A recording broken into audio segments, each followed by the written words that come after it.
तो स्वागत है आप सभी लोगों का आपके अपने चैनल प्रोफेशनल ब्यूटिशियन पर। और मैं हूँ रेखा।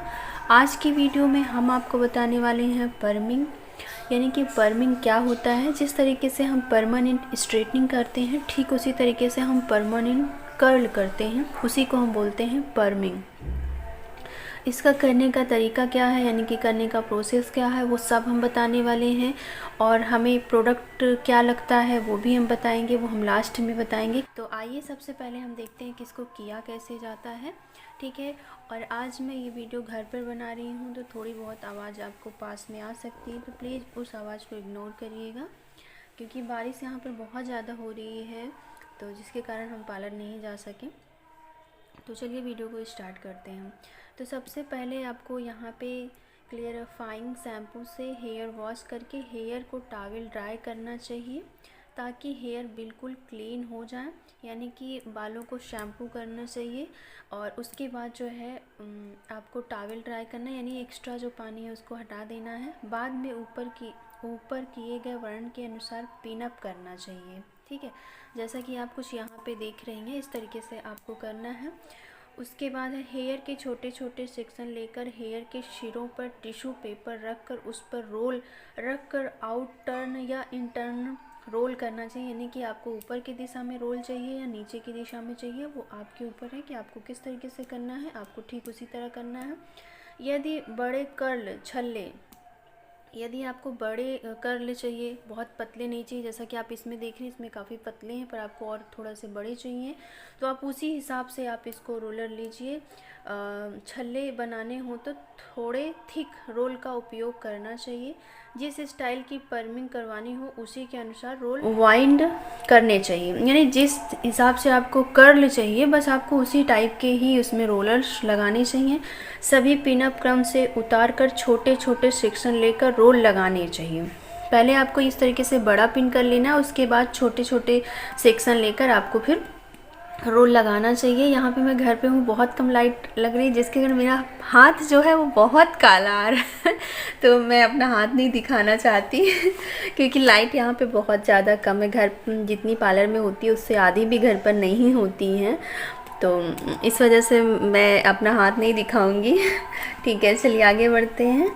सभी रोल लगाने के बाद रोल हाथ में लेकर उसके ऊपर नोजल बोतल की मदद से पर्मिंग लोशन लगाना चाहिए। यहाँ पे आपको ध्यान देना है। पर्मिंग कैप अथवा शावर कैप लगाकर सभी रोलों को बंद करना चाहिए, यानी कि आपने लोशन लगा दिया तो उस पर आपको उसका कैप मिलता है, उसको उससे बंद करना चाहिए, जिससे हीट क्रिएट होगी और यह हेयर में वेव्स उत्पन्न करने में मदद मिलेगी, ठीक है। यहाँ तक आपने समझ लिया। जिस कंपनी के लोशन का इस्तेमाल करना हो उसमें दिए गए समय के अनुसार हर कंपनी के अलग अलग टाइमिंग होती है, तो आपको उसी के अनुसार करना है। शावर कैप निकालकर एक रोल की जांच करनी चाहिए, यानी चेक करना है आपको, यदि सही ढंग से वेव्स आ गई हो, यानी सही ढंग से कर्ल आ गए हों जैसा आप चाहती हैं, तभी रोल खोलें। यदि वेव्स ना आई हों तो रोल हुड ड्रायर में कुछ समय रखना चाहिए, और समय कुछ रखना चाहिए। रोल खोले बिना ही लोशन को वाटर से वॉश करना चाहिए और हेयर को नैपकिन और टिश्यू पेपर से ड्राई कर लेना चाहिए। प्रत्येक रोल को हाथ में पकड़कर हेयर में न्यूट्रलाइज़र लगाना चाहिए। न्यूट्रलाइज़र 5 से 10 मिनट तक लगा रहने दीजिए। न्यूट्रलाइज़र हेयर में वेव्स बनाए रखने में मदद करेंगे, यानी उसको परमानेंट करने में मदद करेंगी। और उसके बाद रोल खोले बिना ही न्यूट्रलाइज़र को वाटर से वॉश करना चाहिए। इसके बाद आपको रोल खोलना बिल्कुल भी नहीं है कहीं पर, सबसे लास्ट में आपको खोलना है, ये चीज़ का ध्यान रखना है। इसके बाद नैपकिन से रोल पोंछना चाहिए। एक रोल को व्यवस्थित ढंग से खोलना चाहिए। इसके बाद एक बार फिर से हेयर को वाटर से वॉश कर नैपकिन से हल्के हाथों से पोंछना चाहिए। हेयर में कॉम्ब नहीं करना चाहिए। अंत में हेयर में वेट लुक जेल अथवा मूज लगाना चाहिए। पर्मिंग के बाद 2 दिन तक शैम्पू नहीं करना चाहिए, जैसे आप स्ट्रेटनिंग में करती हैं सेम चीज़ आपको यहाँ भी ध्यान रखना होता है। उसके बाद यहाँ पे देखते हैं कुछ सावधानी।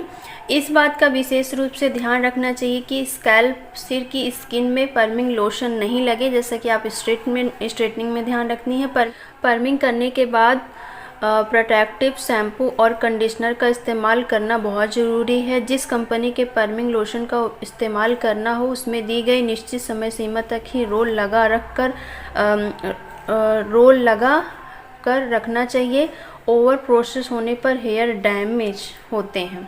ठीक है, तो ये आपके कुछ पर्मिंग करने के तरीके थे, और अगर आप लोग इसका स्क्रीनशॉट लेना चाहें तो ले सकती हैं। प्लीज़ मैं थोड़ा सा जूम कर रही हूँ तो आप ले लीजिए, क्योंकि अगर मैंने थोड़ा सा फास्ट पढ़ा है, ना समझ में आए तो आप एक बार फिर इसको देख लीजिए, स्क्रीनशॉट ले लीजिए, इसका स्क्रीनशॉट रख लीजिए। जितनी बार आपको याद ना हो जब तक, तब तक इसको आप कई बार पढ़िए जब तक कि आपको बिल्कुल आपके दिमाग में सेट ना हो जाए।